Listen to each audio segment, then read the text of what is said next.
के अंदर दरियावद में निर्वस्त्र करके एक आदिवासी महिला को घुमाया जाता है और 3 दिन तक पुलिस को पता नहीं लगता।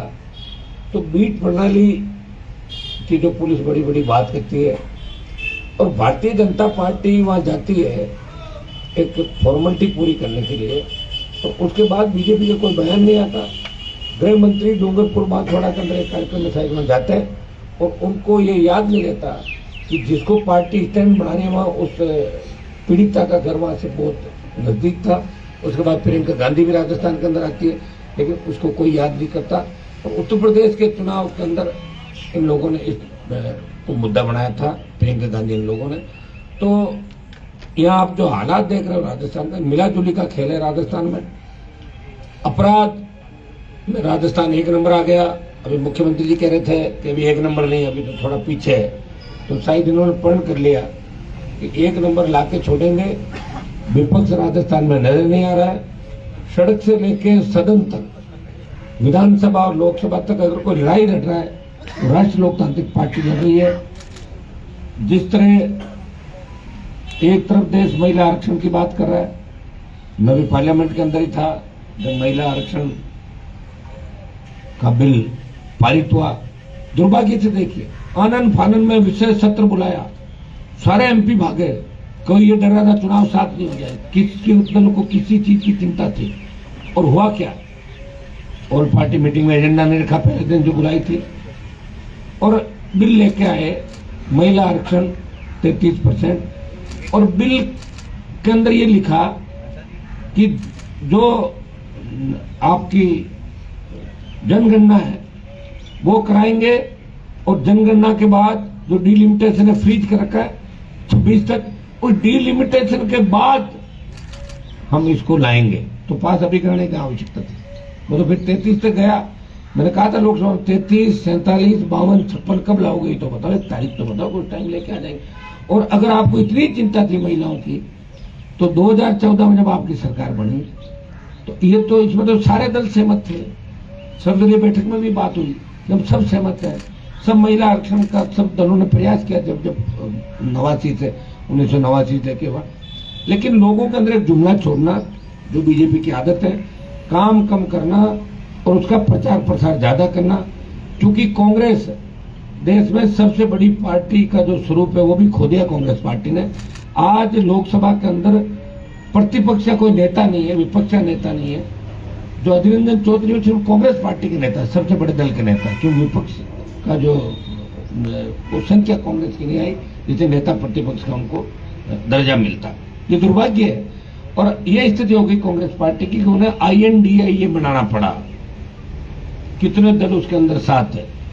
और बीजेपी सत्ता के अंदर आई तो NDA के मार्फत आई। तमाम देश के छोटे स्टेट के जो पॉलिटिकल छोटी पार्टियां थी, उनके कंधे पे बंदूक रख के उन्होंने धीरे धीरे अपना बढ़ाया और जैसे ही काम निकला यूज एंड थ्रो। अभी भी भारतीय जनता पार्टी के अंदर देश में दम नहीं है कि अपने बूते में सरकार बना सके। और कांग्रेस तो बहुत पीछे चली गई। और मुझे लगता है कि INDA का जो आपका प्रधानमंत्री का चेहरा होगा वो भी कोई और होगा। अभी बात हम राजस्थान की कर रहे हैं। बढ़ते हुए अपराध राजस्थान के अंदर खुलेआम, नेता, पत्रकार, पुलिस, आए दिन हमले, कोर्ट के अंदर हमले, पुलिस कस्टडी के अंदर हमले। आप देखिए अभी जो टोल नाके में भरतपुर के अंदर हुआ, मैं कह रहा हूँ पुलिस कर्मियों पर हमले। ऐसे बहुत से ब्लाइंड मर्डर राजस्थान के अंदर जो नहीं खुले। आप हर जगह ADG क्राइम को भेज देंगे, ये हो जाएगा, होगा क्या भाई, आपका सिस्टम ही छट गया। 25 साल से ही व्यवस्था राजस्थान में जो बनी है, कोई न कोई कारण था। ये वही राजस्थान था जब लोग अपने बच्चों को पढ़ाने के लिए बाहर से आते थे। जब हम स्कूल कॉलेज में पढ़ते थे तो जयपुर का कितना बड़ा क्रेज था, हमारी यूनिवर्सिटी का कितना क्रेज था, हमारे स्कूल का कितना था। अजमेर का मेयो जो वर्ल्ड से बच्चे पढ़ने के लिए आते थे। दुर्भाग्य से राजस्थान में लोग बच्चों को पढ़ाने नहीं भेजते, क्योंकि अपराधियों का गढ़ बन गया, गैंगवार का गढ़ बन गया। किस तरह राजनेता संरक्षण दे रहे हैं अपराधियों को। आप देखिए माफिया को किसने पनपाया, राजनेताओं ने। और ये कब से शुरू हुआ, 1998 से। अशोक गहलोत आए, फिर वसुंधरा आई, फिर गहलोत आए, फिर वसुंधरा आई, फिर गहलोत आए, और लगातार चलता रहा। और अशोक गहलोत ने खुद ही स्वीकार किया कि उनकी जब सरकार गिर रही थी तो वसुंधरा ने उनकी सरकार बचाई। तो मिलाजुली के खेल का मैं आरोप लगा रहा था वो मुख्यमंत्री ने खुद इस बात की पुष्टि की। गैंगवार की घटनाओं से नौजवान कलम की जगह हाथ में बंदूक लेके चला और नशे की प्रवृत्ति के अंदर राजस्थान का नौजवान डूब रहा है। आज अखबार उठा के हम देखेंगे, सोशल मीडिया या इस आपके इलेक्ट्रॉनिक मीडिया पर खबर चलेगी, तो अपराध में राजस्थान बहुत आगे बढ़ रहा है। महिला अपराध के अंदर, दूसरा अपराध के अंदर हमें बेमुक्त अपराध मुक्त राजस्थान करना है। कौन करेगा आप बताओ मुझे? बीजेपी आ गई, मोदी की रैली हो जाएगी, अमित शाह रैली कर लेंगे, कांग्रेस में राहुल गांधी आ गए, और लोग आ जाएंगे। ये तो वही लोग हैं जो पहले थे। इनमें नया क्या हो जाएगा बताओ? हमें नया राजस्थान चाहिए। हमें ऐसा राजस्थान चाहिए कि हमारी बहन बेटी रात को 12 बजे सड़क पे निकले, मजा ले, कोई सामने देख ले। हमें ऐसा राजस्थान चाहिए जहां किसी नौजवान को बेरोजगारी से तंग आके खुदकुशी नहीं करनी पड़े। हमें ऐसा राजस्थान चाहिए कि कर्जे के बोझ के तले किसी किसान को आत्महत्या नहीं करनी पड़े। हमें ऐसा राजस्थान चाहिए जहां टोल नहीं देना पड़े आपको। हम रोड टैक्स दे रहे हैं, पेट्रोल डीजल की बड़ी कीमतें 100 रुपए तक दे रहे हैं, फिर भी टोल टैक्स देना पड़ रहा है। हमें ऐसा राजस्थान चाहिए जब मजबूत लोकायुक्त हो, सशक्त लोकायुक्त हो, लोकायुक्त को मुख्यमंत्री के खिलाफ एफआईआर दर्ज करने में और पर संज्ञान लेने के अंदर जरा सी भी झिझक नहीं हो, वो बुला सके। हम ऐसा सशक्त लोकायुक्त राजस्थान के अंदर। कितने नेताओं में भ्रष्टाचार के आरोप लगे राजस्थान में, आप बताइए। लास्ट में क्या होता है? मुख्यमंत्री जाके पैर पकड़ लेते हैं, दिल्ली से फोन आ जाता है, नेता बच जाते हैं, करोड़ों अरबों खरबों कमाए। एंटी करप्शन ब्यूरो बना रखा है आपने। कितने अधिकारी पकड़े गए? आवेदन स्वीकृति नहीं दे रहे हो आप, कलेक्टर एसपी को फील्ड पोस्टिंग दे रहे हो। कैसे ठीक हो सकता है? एक व्यक्ति अगर ट्रैप होता है और फिर किसी जिले में जाकर कलेक्टर एसपी लगता है, वो कैसे ठीक हो गया? किसने कह दिया? ऐसा सिस्टम होना चाहिए कि जो ट्रैप हो जाए, पकड़ा जाए, जब तक उसका फैसला नहीं, उसको पोस्टिंग नहीं मिले। और इसके लिए विशेष अदालतें राजस्थान के अंदर एसीबी के कोर्ट जरूर बनाए, लेकिन और ज्यादा संख्या में बढ़ के जल्दी से मुकदमों का निस्तारण हो। ऐसी व्यवस्था स्टेट के अंदर होनी चाहिए। भ्रष्टाचार को तो खुद पनपा रहे। बजरी माफिया राजस्थान के अंदर आया, कोई नहीं बोला बजरी माफिया के खिलाफ। आरएलपी ने संघर्ष किया, 11 बड़ी रैलियां करी। हम ईडी दफ्तर के अंदर भी हमारे पास कुछ कागजात नहीं मिले थे और हम जाने ईडी दफ्तर में कागज मिल गए हमें। कांग्रेस बीजेपी के नेताओं ने बजरी माफिया को पनपाया और आपको सबको पता किसके साथ बैठता है, किसके साथ उठता है, क्या करता है, क्या नहीं करता। चप्पल नहीं थी उसके पास, आज अरबों खरबों में खेल रहा है, सरकारों को खरीदने की बात कर रहा है, टिकट खरीदने की बात कर रहा है और नेताओं के साथ पार्टी करता है और लंच डिनर करता हुआ नजर आएगा दिल्ली की होटलों में, दुबई में, दूसरी जगह जयपुर के अंदर। किसने पनपाया बजरी माफिया को? वो सुंदरा ने, अशोक गहलोत ने संरक्षण दिया। ये हमारे संघर्ष का ही परिणाम है कि कुछ बजरी माफिया से राहत मिली राजस्थान को। किसी ने लड़ाई नहीं लड़ी बजरी माफिया का। एक आध कोई आंदोलन करता था कोई नेता और वो उसके घर लिफाफा पहुंचता था और वो दूसरे दिन ठीक हो जाता था। यही चला इस स्टेट के अंदर। हमें इसको ठीक करना है, चाहे बजरी माफिया हो, चाहे भू माफिया हो, पर्यटन माफिया हो। जिस शहर के अंदर हम बैठे हैं उसमें आप देख सकते हैं कितने भू माफिया पनप गए कि पूरा अमानी शाह का नाड़ा ही खा गए। क्या हुआ बताओ मुझे?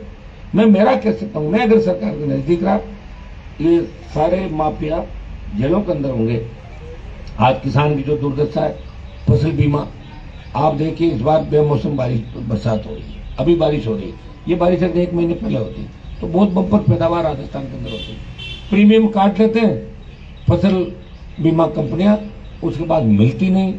प्रयास करते हैं, कौन था क्या था, कंपनी कर्मचारी छोड़ देती है जिला मुख्यालय पे, उसका नंबर कभी ऑफ आता, पकड़ के लाते हो, कर हम क्या करो, दिल्ली चले गए, बाहर चले गए। ये बड़ी मोटी रकम यहाँ मुख्यमंत्री, बड़े जो मंत्री होते हैं, यहाँ तक इनकी पहुंच होती है और दिल्ली तक पहुंच होती है, तो इनका कुछ नहीं बिगाड़ सकते। जनता की गाड़ी कमाई लेके चले जाते हैं और जनता वेट करती रहती है। आज किसानों पे देश में कितना बड़ा कर्ज है। हाँ, कांग्रेस ने कहा किसानों का कर्जा माफ करेंगे, सही बात है, कांग्रेस को कर्जा माफ करना चाहिए, लेकिन देश के किसान का कर्जा भारतीय जनता पार्टी माफ करे मिलके। और स्टेट गवर्नमेंट जाके वो बैठ के एक पूरा बैठ के इसका मसौदा तैयार हो कि एक बार देश के किसान को बचाने के लिए उसका कर्जा माफ करना चाहिए।